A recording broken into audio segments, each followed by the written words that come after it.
Identical Chinese twins were shocked when the lone rancher slept with them. The year was 1886, and the Wyoming Territory was a raw, open wound on the map of the West, a place where the relentless wind seemed determined to scour away not just the topsoil, but the very distinction between progress and destruction. For Rowan Croft, a rancher whose land stood squarely in the path of Corbin Thorne's Union Pacific Railroad, the world was the worn leather of his saddle and the unending thunder of dynamite. He'd buried his wife on a rise overlooking this valley 3 years ago, a victim of the fever that respected neither fence lines nor fortunes, and since then, the fight had become less about land and more about refusing to let the last piece of her be devoured by another man's ambition. The railroad baron, Thorne, was a man who spoke of the land in terms of conquest. "We are not laying track, Mr. Croft," he had once said in a rare, condescending meeting, "we are suturing the continent together with steel. Your ranch is merely a stubborn piece of gristles on the other side of Thorne's relentless march." Local ranchers, settlers, and the displaced tribes fought a losing battle against that brutal suture. Caught in the crushing middle were the Chinese laborers, brought in by the thousands to blast through granite and lay the track, then discarded like broken tools when the work was done or their bodies gave out. They were ghosts in their own lives, hated by the white settlers as a foreign menace and exploited by the employers who saw them as cheaper than mules. Fong, the unforgiving leader of the local Tong, had ordered his people to resist. To vanish into the hills, to become shadows with knives, to fight to the last. There was no surrender in their vocabulary. That was the catechism Rowan had learned by heart. So when he and his men stumbled upon a hidden encampment in the abandoned silver mine north of his property, they expected only 2 outcomes: a final, desperate fight with hatchets and improvised weapons, or the grim silence of mass suicide, a horror whispered about in the bunkhouses. What they found instead was a handful of terrified, half-starved Chinese men and a small group of women, their traditional silk tunics tattered and stained with grime and rock dust. They had been cooks and laundresses for the railroad gangs, but the haunted look in their eyes told a more complicated story. Among them were 2 young women, identical twins named Lian and Mai. They couldn't have been more than 19, their faces such perfect mirror images that the rough men who found them momentarily paused, caught off guard by the uncanny symmetry and the squalor. Lian's face was a mask of stoic resolve, a stillness she had perfected to shield her younger sister. But her hands, clenched into tiny fists at her side, betrayed a terror so profound it was almost silent. Mai, standing shoulder to shoulder with her sister, could not conceal her fear as effectively. It trembled at the corner of her lips and widened her dark, expressive eyes. The stories told in the camps had been vivid and clear. The American ranchers were Gwai Lo, white devils, brutal men who would inflict unspeakable horrors upon captured women before leaving their bodies for the coyotes. Lian and Mai had recited the oaths together, death before dishonor.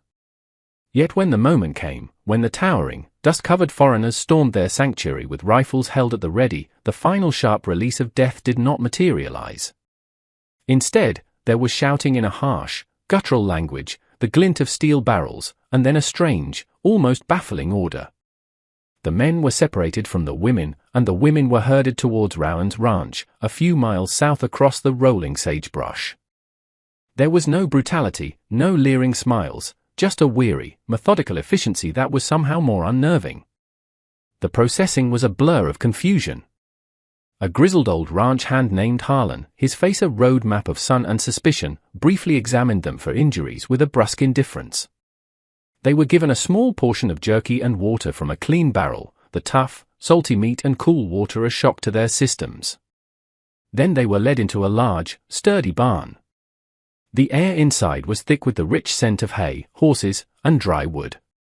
It was there that Lian and Mai saw it, a row of simple wooden bunks built against the far wall, each with a thin straw-stuffed mattress and a single coarse wool blanket. To the ranchers, it was standard bunkhouse furniture.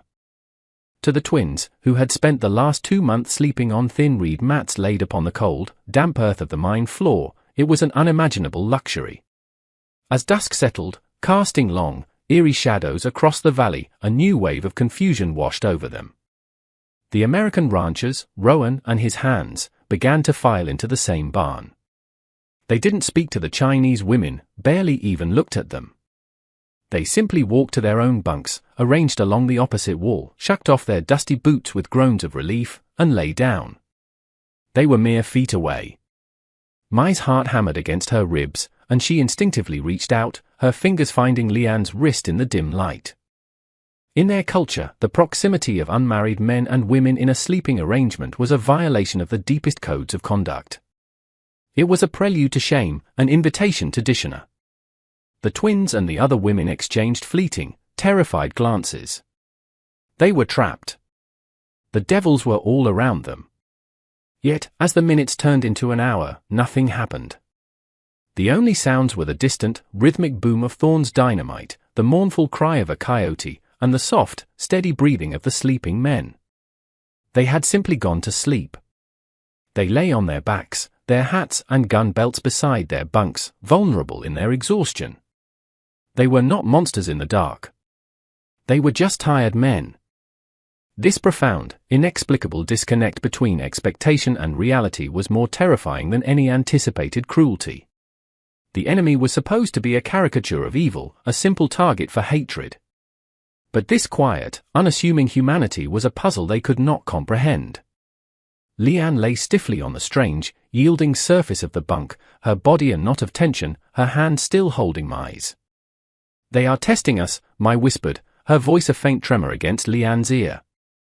"It is a trick." "Be still," Lian whispered back, her own voice tight. "Watch. Learn. We are alive. That is all that matters for now." The comfort of the bed felt like a trap, the silence a lie. Every shadow seemed to hold a threat. Yet the only real battle was the one raging inside them, a war between a lifetime of indoctrination and the bewildering evidence of their own senses. Out there in the dust and the dark, Corbin Thorne was pushing his iron horse forward, and Foam was preparing his followers for resistance. But for Lian and Mai, the entire world had contracted to the space of this barn, to the few feet of air that separated them from the sleeping enemy. The dawn arrived not with light, but with a change in the cadence of violence. The morning brought the frantic crackle of rifle fire, closer now. The ranchers awoke with the practiced groans of exhausted men. Rowan Croft felt the familiar ache in his lower back as he sat up. His eyes scanned the barn, first his own men, then his livestock, and finally the silent row of Chinese women. He saw their fear, but it was a different fear now, a watchful, unnerving stillness. His gaze briefly met Lian's before she quickly looked away. He noticed a small, festering cut on her hand, inflamed and angry-looking. It needed cleaning. That was his job. Fix what was broken. He approached them slowly, holding up a small tin of salve and a clean rag. "It's okay," he said softly. The twins flinched in unison, Mai positioning herself slightly in front of Lian. Rowan stopped, holding his hands out, palms open. He pointed to Lian's cut, then to his tin, a simple pantomime of help. After a long, tense moment, Lian hesitantly extended her hand. His touch was professional and surprisingly gentle. He cleaned the wound, the sting of the antiseptic making her gasp. He worked in silence, his movements economical and sure. When he was done, he wrapped a clean strip of cloth around her palm and offered a small, tired smile that didn't quite reach his eyes. Lian stared at the white bandage. Devils did not tend to wounds. "Don't get too friendly with them," Rowan, Harlan grumbled from across the barn. "My brother was killed by Tong hatchet men building the pass at Donna. They caught him alone, unarmed. Smiled at him 1 minute, carved him up the next. They're all the same. 2 faces on every one of them. She's a girl, Harlan." "And that cut could go bad," Rowan replied, not looking up. "She's one of them," Harlan shot back. "And there's 2 of them, identical. I see the way they watch everything. Their eyes ain't scared. They're counting. Counting men, counting rifles." "Don't be a fool," he spat a stream of tobacco juice near the barn door. Rowan didn't answer. He knew Harlan's hatred was a scar, deep and permanent, and you couldn't reason with a scar. That evening, the routine repeated itself. This time, the twins watched Rowan. They saw him meticulously clean his rifle. They saw him sit on the edge of his bunk and pull a worn leather wallet from his vest pocket. He opened it and stared for a long time at a small, creased photograph inside. A flicker of deep, painful longing crossed his face. It was an expression they understood perfectly, the look of a man who desperately wanted to be somewhere else, with someone else. The broad, monolithic fear of the White Devil was beginning to fracture, replaced by 1,000 smaller questions about this one man. Harlan's open hostility was, in its own way, more comforting than Rowan's quiet decency. You knew how to react to hatred. How were you supposed to react to kindness from your sworn enemy? Several days bled into one another. A fragile truce formed. The twins and the other women were given simple chores, mending clothes, peeling vegetables for the meager meals. It was during one of these afternoons, while they sat in the sliver of shade by the barn, that Harlan approached. He stopped a few feet away, watching them with his hawk-like intensity. "You think you're clever," he said, not to anyone in particular. "Biding your time. Waiting for your chance." My dropped a potato, startled. Leanne simply continued her work, her fingers moving deftly with the needle, not giving him the satisfaction of a reaction. His presence was a constant, oppressive weight, a reminder of the chasm that still existed between them. The breaking point arrived with a scream and a flash of orange fire. Thorne's men, in a bold move to drive Rowan off his land for good, launched a direct raid at dusk. It wasn't a battle, it was an extermination. Sticks of dynamite arced through the twilight sky. The world dissolved into a cacophony of splintering wood, the terrified shrieks of horses, and the screams of men. The air, thick moments before with hay and sweat, now tasted of burnt powder and iron. Rowan was thrown against a support beam, his head ringing. He scrambled to his feet, a frantic calm descending. "Lights! Get the lanterns," he yelled. Men were groaning. One ranch hand lay eerily still. And Finn, the young ranch hand Rowan had been mentoring, was on the ground, a large dark stain rapidly spreading across his chest from a wound high on his shoulder. In the chaos, Harlan scrambled for his rifle, his eyes darting to the Chinese women huddled in terror. "On the ground! All of you, now!" he shrieked. To him, this was the moment he had predicted. Rowan was a whirlwind of motion. He saw Finn and knew it was bad. A wood splinter had acted like shrapnel, severing an artery. "I need pressure on Finn," he yelled. But the other able-bodied men were wounded, in shock, or returning fire. Harlan was too busy keeping his rifle aimed at the huddled women. Finn was bleeding out. Leanne and Mai saw it all. They saw Harlan's hate-filled face and Rowan's desperate one. They saw the pulsing wound, and Leanne knew he had only moments to live. The voice of foam screamed in her head. "The enemy is weak. This is your chance." Mai gripped her sister's arm, her knuckles white, her face a plea to stay hidden, to survive. But another image pushed through Leanne's panic, Rowan gently bandaging her hand. "I said stay down." Harlan bellowed at them. But Leanne was no longer listening. She pulled her arm from Mai's grasp and was moving. Scrambling on her hands and knees, she crossed the invisible line that divided the barn.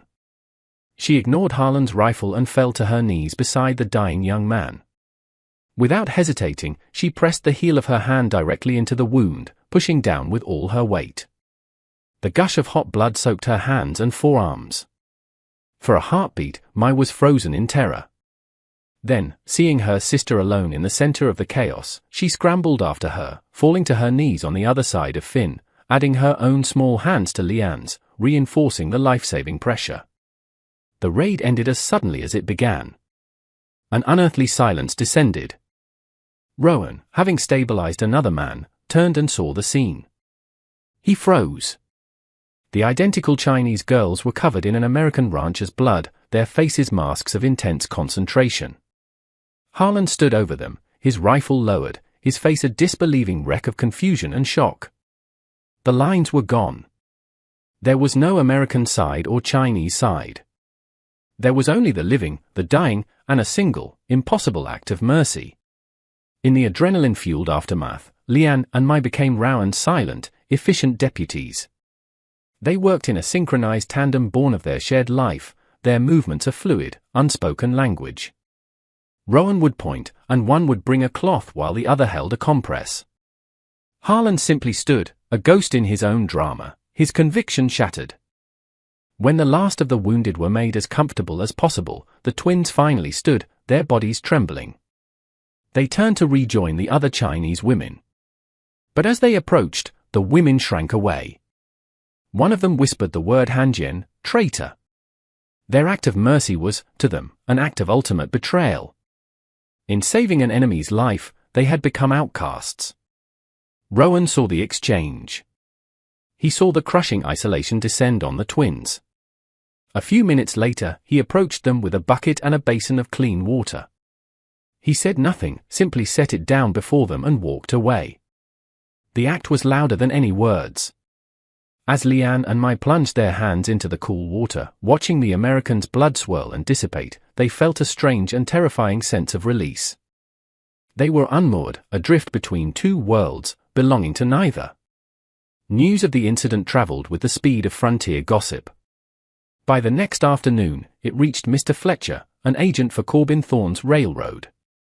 He arrived in a buggy that was conspicuously clean, his suit crisp, his eyes holding a polite but analytical sharpness.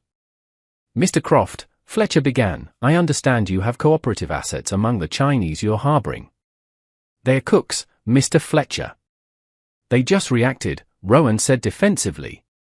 Their reaction demonstrated a capacity for logical self-preservation, Fletcher countered smoothly. "That makes them valuable. Mr. Thorne is desperate for information on Feng's main stronghold in the Blackstone Hills.